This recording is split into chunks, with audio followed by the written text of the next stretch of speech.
everyone, welcome to my belated birthday vlog. এবার আসলে birthday সময় আইজা পাপা নারায়ণগঞ্জ ছিল না, সো দ্যাটস ওয়াই বার্থডে দিন বের হওয়া হয়নি। সো নেক্সট যখন আইজা পাপা যেদিন আসলো আর কি, সো সেদিনই আমরা বের হয়েছিলাম। সো যাওয়ার আগেই তো আমার বার্থডে আউটফিট অ্যান্ড লুকটাক রেডি করে নিলাম আর আমি রেডি হয়ে গেলাম। অবশ্যই কমেন্ট করে জানাবেন লুকটা আপনাদের কাছে কিরকম লেগেছে। পার্সোনালি আমার নিজের কাছে আসলে লুকটা সেদিন খুব ভালো লাগছিল। আর এই ওয়াচটা আইজা পাপা এবার আমাকে বার্থডেতে গিফট করেছে, অবশ্যই কমেন্ট করে জানাবেন ওয়াচটা আমার হাতে ভালো লাগছে নাকি। সো এখন জাস্ট বের হয়ে যাবো আইজাকে রেডি করে। সো আমরা একসাথে বের হয়ে গেলাম আর চলে যাচ্ছি নারায়ণগঞ্জের মোস্ট হাইপড রেস্টুরেন্ট নাজাতে। এটা জাস্ট 2 উইকস হবে ওপেন হয়েছে আর আমরা চলে এসেছি। So let's hope for the best, যেটা যেন ভালো হয় আসলে এক্সপিরিয়েন্সটা আমাদের। আর নাজাটা কিন্তু হচ্ছে নারায়ণগঞ্জে পিজা বার্গার বিল্ডিং, সেই বিল্ডিং এর লিফটের 6-এ। আসলে নারায়ণগঞ্জে যেই সুন্দর একটা রেস্টুরেন্ট লেভেল 7 ছিল, সেটাকেই আসলে রিডেকোর বা রিলঞ্চ করে নাজা করা হয়েছে। এখন লেভেল 7টা এখন আছে আপনাদের সুবিধার জন্য, মানে যারা নাজাটা না চিনছেন তারা হচ্ছে লেভেল 7-এ চলে আসলেই হবে। তো এই তো ভিতরে ঢুকেই চলে আসলাম আর খুব সুন্দর একটা বোহেমিয়ান একটা ভাইব দেখতে পাচ্ছিলাম প্রথমে, যদিও অনেক বেশি ক্রাউডেড ছিল। খুবই স্বাভাবিক, যেহেতু নতুন একটা রেস্টুরেন্ট। তো আমরা আসলে প্রথমে একটা সিট খোঁজার জন্য আজকে ওয়েট করছিলাম, বাট সবই মোটামুটি বুক ছিল। তো কিছুক্ষণ ওয়েট করে আইজা পাপা বললো আসো তোমাদের এখানে একটা ডে লাইটে শ্যুট করে দিই। ডে লাইটের শ্যুটটা ভালোই আসছিল, বাট আমরা আসলে আলোর উল্টা দিকে হওয়াতে খুব বেশি ক্লিয়ারলি বোঝা যাচ্ছে না, ডিফোকাস হয়ে যাচ্ছিল বারবার। সো আইজার আমি কিন্তু আজকে একটু ম্যাচিং করে পরেছিলাম হোয়াইট আর ব্লু কালার, আর আইজার পাপা আমার সাথে ম্যাচিং করে ব্ল্যাক পরেছিল, মানে 3টা কালারই ছিল আমার আউটফিটে। সো কিছুক্ষণ ওয়েট করার পর আমরা একটা সুন্দর কর্নার সিট পেয়ে যাই আর আইজার পাপা আমাদের কেকটা পিক করার জন্য নিচে চলে গিয়েছিল। আর এখানে আমি বসে বসে চিন্তা করলাম একটু শ্যুট করে নিই, যদি অনেক বেশি লোকজন, সো খুব একটা ক্লিয়ারলি শ্যুট করতে পারিনি, বাট যতটুকু পসিবল হয়েছে করেছি। এটা একটা কর্নার থেকে এরিয়াটা পুরোটা দেখা যাচ্ছিল, সেটা শ্যুট করেছি। সাথে দেখেন আমাকেও দেখা যাচ্ছে, এটা ছিল ওদের ওয়াশরুম এরিয়াটা। এটার মিররটাও খুব সুন্দর ছিল, পিছনে খুব সুন্দর সুন্দর ঝাড়বাতি দিয়ে ডেকোর করা ছিল। সো এরিয়াটা ভালো লেগেছে, সাথে ওয়ালেও খুব সুন্দর সুন্দর পেন্টিংস ছিল আর এই ঝাড়বাতিটাও খুব সুন্দর ছিল। দেন দেখেন খুব সুন্দর বোহেমিয়ান ভাইবে ওরা খুব সুন্দর সুন্দর কার্টেন্স রেখেছিল এখানে। এই প্লেয়ারের কার্টেনগুলো খুব ভালো লাগে আর ওয়াল ডেকোরগুলো খুব সুন্দর হয়েছিল। সবই সুন্দর ছিল, বাট একটু ক্রাউডেড কম হলে ক্যাপচার করে ভালো লাগতো আর কি।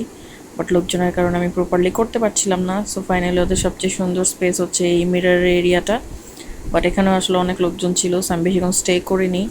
আর এটা হচ্ছে ওদের আরেকটা কর্নার, এই ওয়ালে একদমই স্টোন ওয়ার্ক করা ছিল ওয়ালে। এটা খুব ডিফারেন্ট ছিল, এরকম টাইপের ভাইবের রেস্টুরেন্ট আসলে নারায়ণগঞ্জে আর নেই। সো দ্যাটস এটার হাইপটা একটু বেশি আছে আসলে এখনও। সো ফুড ট্রাই করলে ওভারঅল কি একটা এক্সপিরিয়েন্স হয় সেটা আপনাদের সাথে শেয়ার করতে পারবো।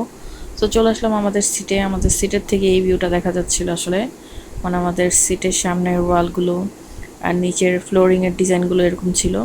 আর এটা ছিল বাইরের ভিউটা। আর আইজা তো পাপার সাথে এখানে ঘোরাঘুরি করছিল, দুষ্টুমি করছিল। দেখেন সে বাইরে থেকে অলরেডি একটা টয় কিনে নিয়ে এসেছে। তো আমি বললাম আসো আমাদের সব কিছু করে ফেলার আগে, ফুড চলে আসার আগে আমরা 3জন একসাথে একটা শ্যুট করে নিই। সাইজার পাপা বললো আগে তুমি কেকটা কাট করে নাও, কোস টেবিলটা খুব একটা বড় ছিল না, বাট আমরা ফুড অনেকগুলো অর্ডার করেছিলাম, তো তখন ডিফিকাল্ট হয়ে যাবে।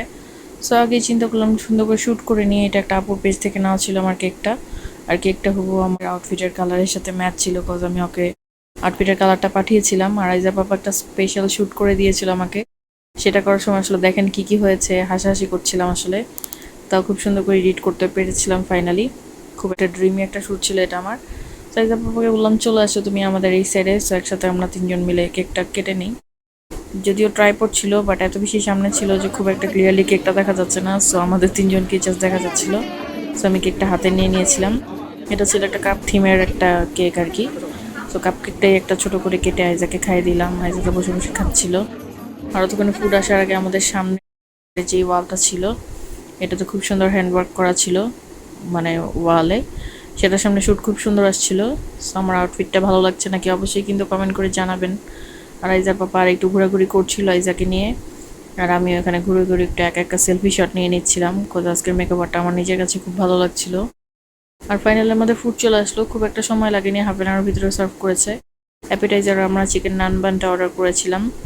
এর আগে নারায়ণগঞ্জে একটা জায়গায় ট্রাই করেছি, খুব একটা ভালো লাগেনি, বাট এটা ভালো ছিল। আর তারপর এটা চিকেন প্রন সুইমাই ছিল, 5 পিস ছিল, বাট প্রাইস অনুযায়ী কোয়ান্টিটির আরেকটু বেশি হলে বা প্রাইজিংটা আরেকটু কম হলে আসলে নারায়ণগঞ্জের জন্য পারফেক্ট হতো, বা ঢাকার কোয়ান্টিটি অনুযায়ী বা প্রাইস অনুযায়ী কিন্তু এটা ঠিক আছে।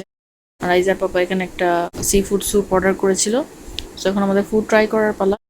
প্রথম আইজার পাপা আইজাকে চিকেনটা দিয়ে দিল, খুবই সুন্দর ক্রিস্পি একটা চিকেনের উপরে খুব মজার একটা মেয়ো অ্যান্ড চিজের একটা লেয়ার ছিল। সো ভালো লেগেছে ওভারঅল আমার কাছে। প্রাইজিংটা একটু লো হলে হয়তো বা পারফেক্ট হতো, বাট ওভারঅল টেস্ট ভালো লেগেছে। স্যুপটার টেস্টটা অনেক বেশি মজা ছিল, বাট কোয়ান্টিটি অনেক বেশি কম ছিল, আর একটু বেশি হলে আমি খুশি হতাম আসলে। আর তারপর তখন সুইমাই যেটা, এটা গরম গরম আসলে অনেক বেশি মজা লাগছিল, নর্মাল মোমো টাইপের ছিল না, যেহেতু chicken and prawn mix up ছিল আর ভিতর থেকে খুব সুন্দর একটা থাই ফ্লেভার আসছিল। তো দ্যাটস এর সাথে চিলি সসটা দিয়ে খেতে ভালো লাগছিল। আর এখন নান বানটা ট্রাই করার পালা। নান বানটা আসলে দেখতেই এত বেশি অ্যাপিলিং লাগে, যেটা আসলে না ট্রাই করে থাকা যায় না। খুব বেশি মজা লেগেছে এটা, আইজার তো অনেক বেশি পছন্দ হয়েছে। আমরা জাস্ট এক পিস করে খেয়ে বাকিটা আইজে খেয়েছে। টোটাল 5 পিস ছিল, মিডিয়াম সাইজের মতো। আর এখন একটু স্যুপটা ট্রাই করছিলাম, এটাতে মোটামুটি ভালো কোয়ান্টিটিরই সি ফুড আইটেমসগুলো ছিল। অ্যান্ড লাস্টলি আরেকটা অর্ডার করে নিলাম, বাট এই ড্রিঙ্কসটার কোয়ান্টিটি অনুযায়ী প্রাইজিংটা অনেক বেশি হাই ছিল, মানে একটা ড্রিঙ্কসই 70 টাকা করেছিল। আই থিঙ্ক 50 হলে প্রাইসটা ঠিক হতো, কজ একটা লোকেশন অনুযায়ী ডেফিনেটলি একটা জিনিসের দাম একটু বেশি হবে, বাট এটা একটু বেশি মনে হচ্ছে। সো তারপর আমাদের মেইনস চলে আসলো। মেইনসে আমরা একটা মিক্সড ফ্রাইড রাইস অর্ডার করেছিলাম, আর এটা একটা ব্ল্যাক মাশরুমের সাথে সিরাচা চিকেন অর্ডার করেছিলাম। এটা আমি ফার্স্ট টাইম ট্রাই করলাম ব্ল্যাক মাশরুমটা, সো অনেক বেশি এক্সাইটেড ছিলাম এটা ট্রাই করার জন্য। মিক্সড ফ্রাইড রাইসটা একটু কালারফুল হলে ভালো লাগতো, মানে খুব একটা গাজর টাজর ওরা ইউজ করেনি, যাচ্ছে একদম ফেড লাগছিল দেখতে, বাট খেতে মজা ছিল। আর এটার সাথে তো অনেক বেশি ভালো লাগছিল ব্ল্যাক মাশরুম অ্যান্ড চিকেনের সাথে। ব্ল্যাক মাশরুমটা আমি ফার্স্ট ট্রাই করলাম, কিছুটা চুই ছিল, বাট যারা আসলে মাশরুম টাইপের জিনিস পছন্দ করেন তাদের কাছে হোপফুলি খুবই ভালো লাগবে। বাট অনেক বেশি স্পাইসি ছিল, যদি ওরা বলেছিল স্পাইসি হবে না সেরকম। আর রাইসটাতে কিন্তু হিউজ কোয়ান্টিটির প্রন অ্যান্ড চিকেন ছিল। সো ভালোই ছিল, এভারেজ, খারাপ বলবো না। কোয়ান্টিটি দুইজনের জন্য ইনাফ ছিল, যেহেতু 1:2 ছিল প্রত্যেকটা আইটেম। এটার প্রাইসিংটা আমার কাছে ঠিকই লেগেছে, রাইসের অ্যান্ড সিরাচা চিকেনের, যেহেতু দুইজনের জন্য ছিল। আর দেখেন আইজা পাপার সাথে একসাথে ড্রিঙ্কস শেয়ার করছে। পাপা তাড়াতাড়ি খেয়ে শেষ করেছে, কথা আইজাকে খুব একটা আসলে আমরা ড্রিঙ্কস দিই না। আর দেখেন একা একা হাঁটতে গিয়ে সে এখানে স্লিপ করে পড়ে গেল। একটু স্লিপই ছিল আসলে বেবিদের জন্য, সো আপনারা বেবিদের নিয়ে গেলে একটু সাবধানে রাখবেন এই জায়গাটাতে। মানে ধরে হাঁটলে ঠিক আছে, বাট আমার তো আইজা দুষ্টু বেবিও খুব একটা বললে কথা শুনে না, একা একাই সবকিছু করতে চায়। সো একা একাই সে ঘোরাঘুরি করছিল এখানের অন্যান্য বেবিদের সাথে। আর এই ছিল ওদের নাইট একটা ভিউ। এখান থেকে এখন আমরা উঠে যাব, কথা আরও আসলে অনেকেই গেস্টরা দাঁড়িয়ে আছে বসার জন্য। সো আমরা জাস্ট বিল পে করার জন্য ওয়েট করছিলাম। সো বিলটা চলে আসতে আসতে আইজাকে পাপা একটু বসিয়ে দিল ফোন দিয়ে। প্রাইজিং এর ব্যাপারে আমি বলবো, আপনার প্রাইজিংটা নর্মাল চাইনিজ রেস্টুরেন্টের খাবারের সাথে অবশ্যই তুলনা করবেন না, কজ ওটার প্যানিশিয়ান খাবার অবশ্যই খুব ডিফারেন্ট হয়। আর এই তো আমাদের বিল চলে এসেছে, বিলটা আমি একটু আপনাদের দেখিয়ে দিলাম, তাহলে আপনাদের প্রাইজিংটা বুঝতে সুবিধা হবে।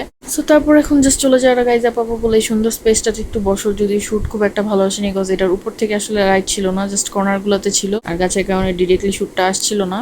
বাট আমার কাছে লোকেশনটা মানে সিটিংটা খুব সুন্দর লেগেছে, ফ্রেন্ডদের নিয়ে আসলে বসে বসে আড্ডা দিতে ভালো লাগবে এই জায়গাটাতে।